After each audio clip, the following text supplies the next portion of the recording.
Öncelikle hayatını kaybeden kardeşlerimize bir kez daha Allah'tan rahmet diliyorum. Rabbim makamlarını yüce ve âli eylesin. Dava arkadaşlarına ve ailelerine de bir kez daha sabırlar diliyorum. Evet, 6-8 Ekim olayları aslında bölgemiz açısından bir dönüm noktasıydı. Özellikle bölgede kendi varlığını devam ettirmeye çalışan mütedeyyin insanlar açısından. Biliyorsunuz 50 yıla yakındır bu bölgede Müslüman kökleri dinlerinden uzaklaştırmak için her türlü gayrimeşru vasıtaları kendilerine meşru vasıta olarak gören ve aynı zamanda ideoloji dayatan, yani Marksizmi dayatan ve yeni bir toplum oluşturmaya çalışan, gerçekten yeryüzünde belki Siyonist terör rejimine benzer zihniyete ve fiiliyata aynı özelliklere sahip olan bir örgütle karşı karşıyaydık. Dolayısıyla PKK bugüne kadar hep Müslümanların varlığını kendi devrimsel amaçlarına ulaşmada hep engel olarak gördü. Dolayısıyla bölgedeki kendisine tabi olmayan dindar insanları, alimleri, imamları kaçırarak ve evine baskın düzenleyerek katletti, şehit etti. Bazılarını gerçekten canice, vahşice katlettiği imamlarımız oldu. Şimdi 6-8 Ekim olaylarına gelince de, tabii bundan önce de yani birçok buna benzer toplumsal olayları bahane ederek bölgedeki özellikle mobilize bir güce sahip olan, örgütlü bir yapıya sahip olan partimiz ve üyelerimize yönelik birçok defa saldırılar gerçekleştirdiler. Fakat 6-8 Ekim olaylarına geldiğimizde Kobani'yi bahane ederek aslında bölgemizde, yani Kürt illerinde kendilerine rakip olarak görmüş oldukları ve siyasi alanda gittikçe güçlenen, siyasi söylemleriyle baş edemeyen PKK bu sefer şiddete başvurarak partimizi, üyelerimizi, sivil toplum kuruluşları, İslami dernekleri, medreseleri, camileri, hatta kılık kıyafetleri, yani sakallı insanları, başörtülü insanları, çarşaflı olanları hedef alarak bir saldırı gerçekleştirmeye çalıştı. Bunu da Kobani bahanesiyle yaptı. Aslında 6-8 Ekim olaylarından yaklaşık olarak 1-2 ay önce bunun altyapısını hazırlamaya başlamışlardı. HDP'li o zamanki yöneticiler, il başkanları vesaire çıkmış oldukları işte televizyonlarda veya radyo kanallarında Diyarbakır gibi bir yerde İslami STK'ları IŞİD ile özdeşleştirerek hedef göstermeye başlamışlardı. Fakat halkımız da biliyordu ki yani bölgemizde IŞİD'in öyle bir ciddi etkisi yoktu. Fakat 6-8 Ekim olaylarını hani dedik ya böyle toplumsal olaylarda rakip olarak gördüklerinizi ortadan kaldırmak için bir bahane olur. PKK de bunu yapmaya çalıştı. Ve bu süreç içerisinde birkaç gün içerisinde çok vahşice, barbarca, belki tarihte eşine az rastlanır bir örneklikte Yasin Börü ve arkadaşlarını katletti. Daha önce yapmış olduğu katliamları aslında televizyon kendisine yakın olan ve destek veren medya vasıtasıyla ters yüz etmeye çalışıyordu ve bunda başarılı da olmuşlardı. Fakat Yasin Börü ve arkadaşlarını barbarca, canice katletmeleri aslında medyada yer aldıktan sonra bu plan ve projeleri tamamen onların aleyhine gerçekleşti. Hem Kürt kamuoyunda hem Türkiye kamuoyunda onlara karşı büyük bir nefret oluşmaya başladı. İşlemiş oldukları bu vahşi ve cani barbarca cinayetten dolayı. Ve bu bölgede de gerçekten Müslümanlar büyük bir bedel de ödedi. Çünkü partimize ait olan 200'e yakın teşkilatımız hundaklandı. Molotov bombalarıyla, el bombalarıyla tahribat vermeye veya zarar verilmeye çalışıldı. Hatta bazı il ve ilçelerimizde üyelerimizi toplu olarak katliamdan geçirmek için teşebbüsleri oldu. İşte Diyarbakır'da bazı medreseleri kuşatarak oradaki medrese öğrencilerini, fakirleri katletmeye çalıştılar. Elhamdülillah bunda başarılı olamadılar. Allah Celle ve Ala onları rezil ve rüsva etti. Hedeflerine ulaşamadılar ve sonuç itibariyle de büyük bir onlar açısından söylüyorum, büyük bir zararla bu olaylardan çıktılar.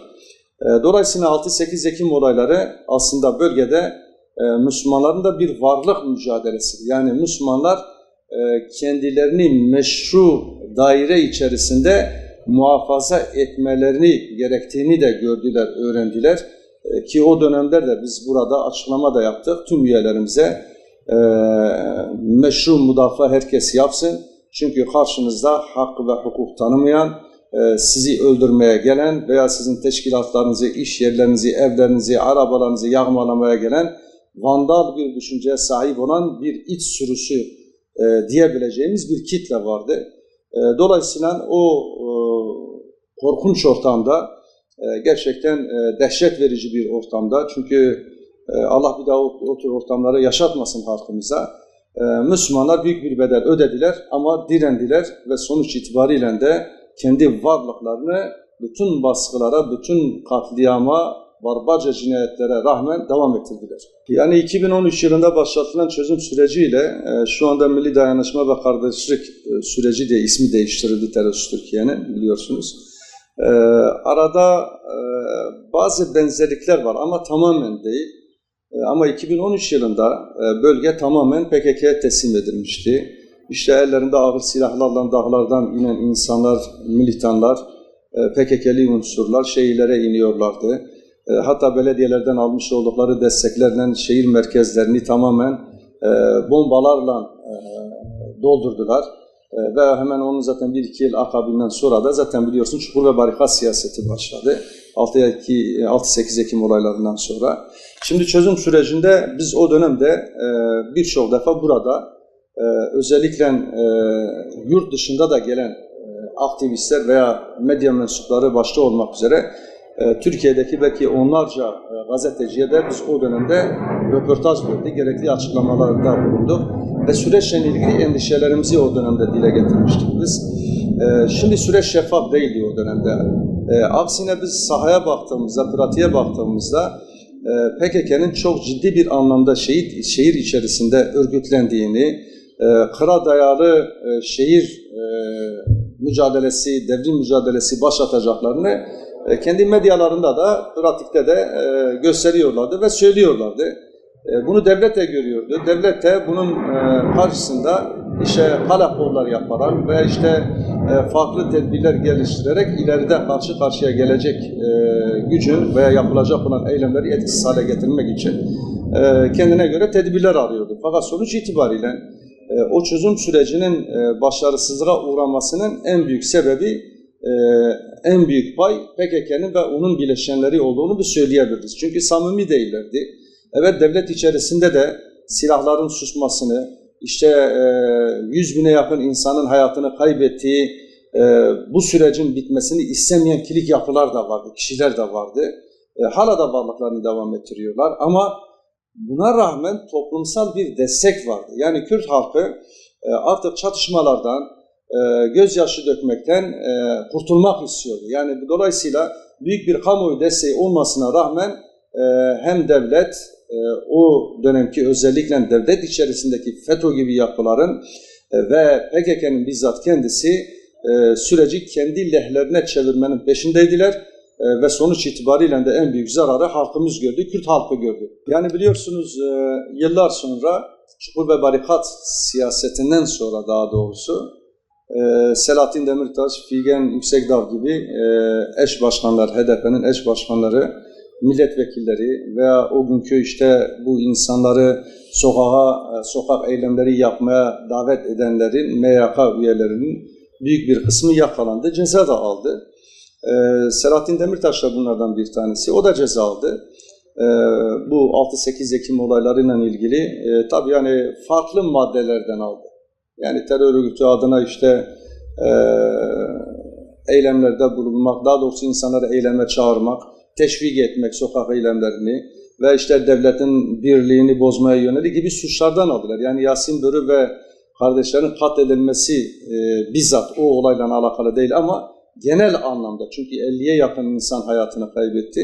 Onlara yönelik büyük bir, yani daha doğrusu onlarla alakalı genel anlamda bir ceza yedi. Şu anda da onun mahkemeleri devam etmektedir. Biz şunu söyledik o dönemde de, kim olursa olsun bu süreç içerisinde, yani bu vahşi katliamların işlenmesini teşvik eden, kim olursa olsun, hangi siyasi parti veya hangi siyasi partinin başkanı, milletvekili, MYK üyesi veya il veya ilçe üyesi fark etmiyor. Yani kim olursa olsun bunların mutlaka tespit edilip yargı önüne çıkarılıp adil bir şekilde yargılanmaları gerektiğini söyledik. Ve yine o dönemde şunu da söyledik. Bu sokak eylemlerinin artmasına göz yuman, bu vahşi barbarca katliamları işleyenlere göz yuman mülki amirlerin de tespit edilip yargı önüne çıkarılması gerektiğini söyledik. Ve bu cinayeti işleyenlerin de insanlığa karşı suç işlemiş kategorisinde yargılanmaları gerektiğini biz söyledik. Ancak bu şartlar yerine getirildiği zaman kamuoyu bunu takdir eder veya rahatlar demiştik. Fakat sonuç itibariyle geldiğimiz noktada evet, bu olayları yapanlar, teşvik edenler, bizzat içinde yer alanlar, azmettirenler büyük bir çoğunluğu cezaevine girdi, yargılandı, ceza aldı ve halen büyük bir kısmı da cezaevinde. Demek ki mazlum ve müstazafların kanını dökmek kimsenin yanına kar kalmıyor ve dolayısıyla herkes yaptığının karşılığını bir gün görecek demiştik biz. Şimdi biz sadece Selahattin Demirtaş üzerinde olayı kişiselleştirmek doğru değil. Dolayısıyla karşımıza bir örgüt mantığı var. Yani sadece, hatta biz şunu da o dönem dedik, Abdullah Öcalan da halkı sokağa davet etmişti. Abdullah Öcalan'ın kardeşi Mehmet Öcalan da davet etmişti. TCK üyeleri de davet etmişti. Kandil de davet etmişti vesaire, ama bunlarla ilgili olarak herhangi bir dava açıldığını ben şahsen bugüne kadar görmedim, duymadım açıkçası. Yani burada bir çifte standart da var.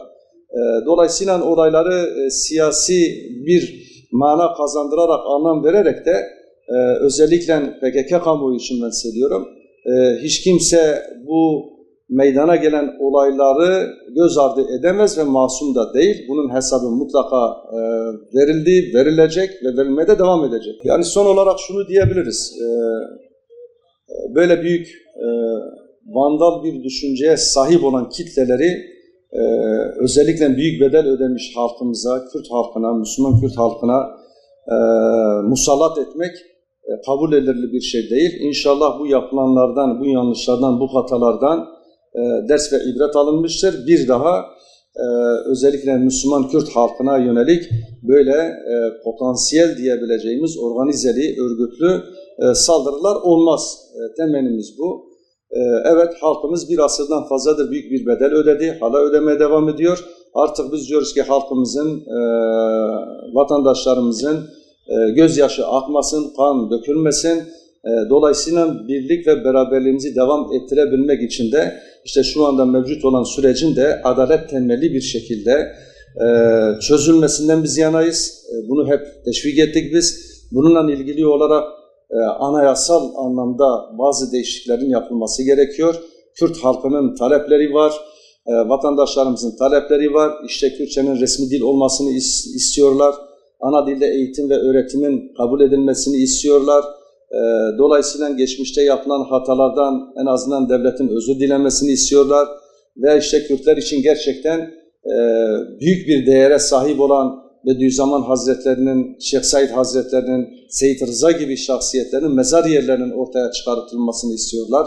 Bunların yerine ikame edilmeye çalışılan sahte kahramanları bir tarafa bırakılmasını istiyorlar. Yani böyle yapıldığı zaman normalleşme olur. Normalleşme olduğu zaman da herkes kendi inancına göre, kendi fikrine göre, kendi diline göre konuşabilmeli, fikirlerini üretebilmeli, müzakere yapabilmeli, tartışabilmelidir. Böyle bir ortamın oluşturulması herkese fayda verir. Ama hiç kimse ideoloji, kimse birbirine dayatmaması gerekiyor. Bu ister iktidar olsun, ister devlet olsun, isterse farklı kilik yapılar olsun, ister örgüt olsun, fark etmiyor. Sonuç itibariyle herkesi kapsayacak, 86 milyonu kapsayacak bir anayasanın yapılması elzemdir. Sivil, adil, yeni bir anayasanın yapılması elzemdir. 86 milyonun kendisini görebileceği, hak ve özgürlüklerin, temel hak ve özgürlüklerin merkeze alındığı bir anayasanın yapılması gerçekten ülkemizin, halkımızın çok ihtiyaç duyduğu bir durumdur. Dolayısıyla biz bu vesileyle de geçmişte yapılan hataların göz önünde bulundurularak bir daha işlenmemesi için gerekli tedbirlerin alınması, yasal ve anayasal olarak tedbirlerin alınmasını iktidara, yetkililere tavsiye ediyoruz.